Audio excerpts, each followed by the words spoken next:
Serbia is sending Konstrakta to Eurovision 2022 with, I'm going to butcher the name of this, unfortunately, I don't speak Latin, in corpore sano. It's been noticed for having a Meghan Markle lyric, but does the song sparkle? Let's review it.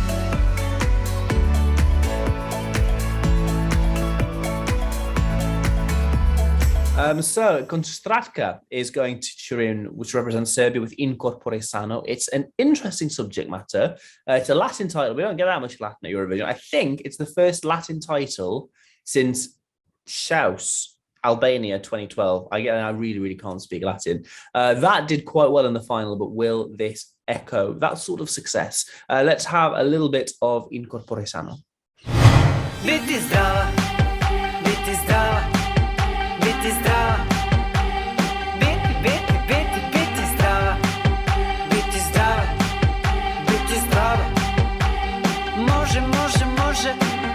Okay, what do we think of it, Emily? I'm keen to hear whether you think it sparkles like Meghan Markle's. For me, it doesn't sparkle like Meghan Markle. I find this entry is so bizarre. I mean, I know we like bizarre at Eurovision, but this is not bizarre in a good way. This is just bizarre in a. The problem I have, and I'm all for countries sending songs in kind of native languages, but if you're going to have someone like Meghan Markle in the song and no one else has any idea what on earth you're singing about her, it just doesn't quite work, I don't think. And then when you actually Google what on earth she's singing about, and it's basically a song about Meghan Markle's hair, and I just... It's not. It is. It's so bizarre. It's like, what is it? It's like something like, what does she use to make it so... And it's talking about her hair, and it's so... I have no words for this. It's so... I mean, I don't like it. It's just to put that out there. Parody and weirdness at Eurovision are usually like... They usually slap, but none of us have any, like, it's just bizarre. None of us have any idea what on earth she's singing about Meghan Markle. And I'm speechless. This has left me speechless. It's so repetitive. Like, it's so, because it doesn't go anywhere. It just... I'm going to jump in there because I think you've misinterpreted what is going on here.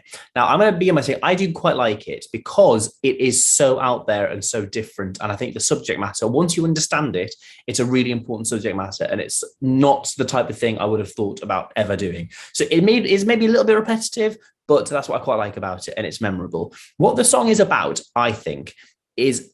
Why are we so focused about being healthy and our bodies being good and being all perfect? Why do we obsess ourselves with why celebrity's hair is so perfect? Why do we obsess ourselves with doing things like, it's a little bit anti-COVID, I guess. Why do we try and keep ourselves healthy so much by wearing a mask and washing our hands repetitively and staying super, super clean? If what it's doing is ruining our mental health, what's the point of being healthy in a physical sense if it makes us unhealthy in a mental sense? That's what I think the song is about. And I think that's such an important subject matter and something we don't discuss. The problem is that if you're going to do that, but like no one is going to understand that that's what it's about because it's not. And I don't think countries should all send songs in English. Absolutely not.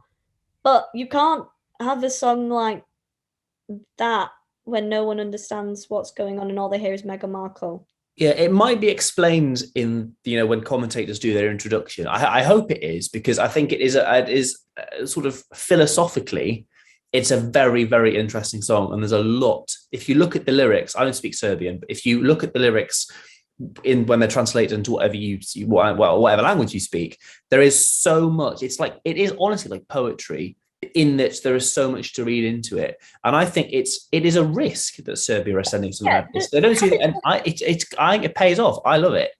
Having stuff to read into. The Eurovision doesn't really usually. People watch it for a song contest, not to kind of read into and analyze lyrics. Normally, but there's always room for difference. There is always room for difference, and in a way, I applaud them for sending something different.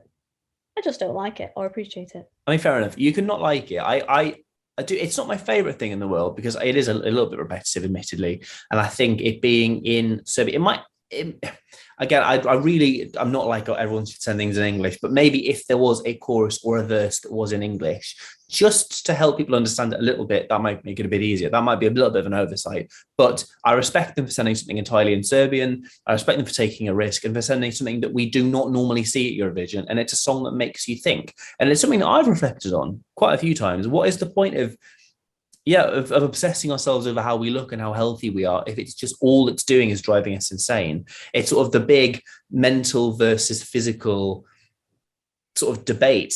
But I think there's a lot to bury into, and I think it's just the type of thing that if it was set in like an exam for something to analyze, it would be really, really interesting. So I respect it a lot. Anyway, we clearly disagree. I'm sure there is like opportunity for some academic to sit there and analyze the meaning of Serbia's 2022 Eurovision entry. Oh, why there's someone at my door? One sec. Go for it. I will.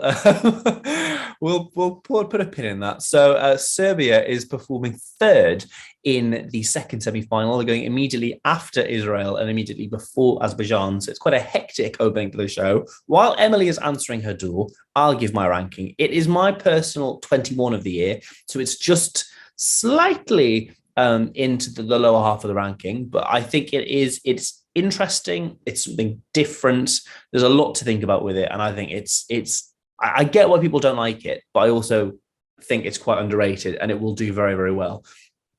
It is definitely going to qualify for the final, and I can see it doing quite well actually in the final. I really, really do. Emily's still not there.